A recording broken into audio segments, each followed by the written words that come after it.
देखिए, सवाल उठा रहे हैं तो सोचे क्या सवाल उठा रहे हैं। हम महिलाओं का सम्मान करते हैं और एनडीए महिलाओं को आगे बढ़ के उनके लिए उनकी सारी सुविधाएं, उनके हक, उनका प्रतिनिधित्व,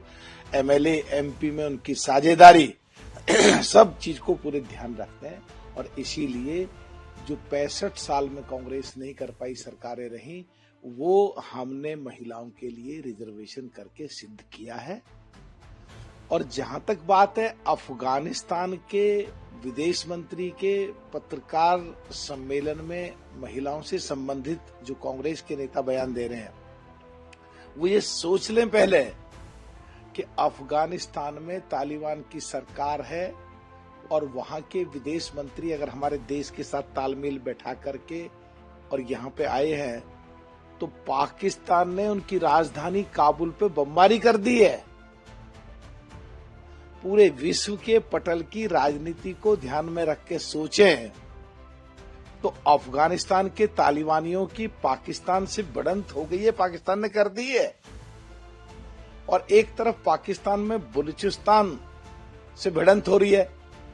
तो पाकिस्तान जो आए दिन हमारे देश में उग्रवादियों की घटना करा करके हमें भटकाने की और लड़ाने की और हमें तरक्की रोकने की कोशिश करता है, तो अब अफगानिस्तान और बलूचिस्तान में ही अटक के रह जाएगा। तो वहां के विदेश मंत्री अगर आए हैं और अगर उन्होंने कोई प्रार्थना की है और उनकी सुविधा के अनुसार कोई निर्णय अगर आ गया है, तो हमारे भारत देश के सो कॉल्ड इंडिया गठबंधन या विपक्षी पार्टियां या कांग्रेस या उसमें पी चिदम्बरम या कांग्रेस के और बड़े नेता अगर ऐसे प्रश्न पूछते हैं जो पाकिस्तान के फेवर में जाएं, अफगानिस्तान और बलूचिस्तान के खिलाफ जाएं या हमारे देश के खिलाफ जाएं, तो गिरेबान में झांकें कि क्या हमारे देश को वो आतंकवादी हमला जो पाकिस्तान करते रहते हैं उस आग में झोंकना चाहते हैं, या कूटनीति कहो, राजनीति कहो, वर्ल्ड के स्तर पे पाकिस्तान दोनों तरफ से अफगानिस्तान और बलूचिस्तान के बीच में घिर के रह जाएगा, साइड पड़ा रह जाएगा और हमारा देश लगातार तरक्की करता हुआ आगे बढ़ता चला जाएगा। तो उस चीज को क्यों नहीं देख रहे हैं इस घटना में?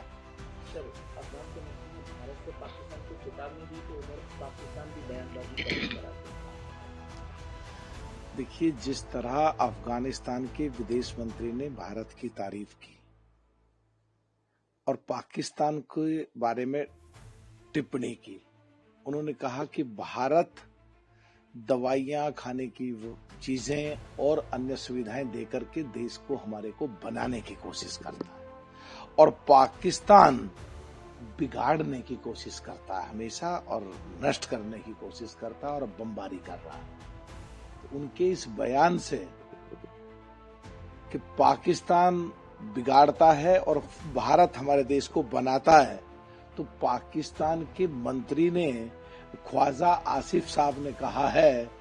कि अफगानिस्तान हमेशा भारत का साथी रहा है। अब वो इतने फ्रस्ट्रेशन में हो गए कि क्या बोल रहे हैं क्या नहीं बोल रहे हैं। तो वर्ल्ड के पैमाने पे ये सिद्ध हो गया है कि भारत को अफगानिस्तान का साथ मिला है और उधर भारत को बलूचिस्तान का साथ मिल रहा है, उधर भारत के बांग्लादेश से संबंध बढ़िया रहे हैं। तो ये क्लियर हो गया है कि पाकिस्तान में कमी है, पाकिस्तान उग्रवादियों के हाथ की कठपुतली है, पाकिस्तान उग्रवाद को बढ़ाता है। इसीलिए पाकिस्तान के साथ हमारे देश के, भारत के संबंध ठीक नहीं है। और यहां तक अफगानिस्तान के विदेश मंत्री ने चेतावनी दी है कि हमारे धैर्य को और ज्यादा परीक्षा अब पाकिस्तान ना ले। एक तरीके से युद्ध की धमकी का ऐलान कर दिया है अफगानिस्तान के विदेश मंत्री ने, इसको ऐसे भी समझा जा सकता है।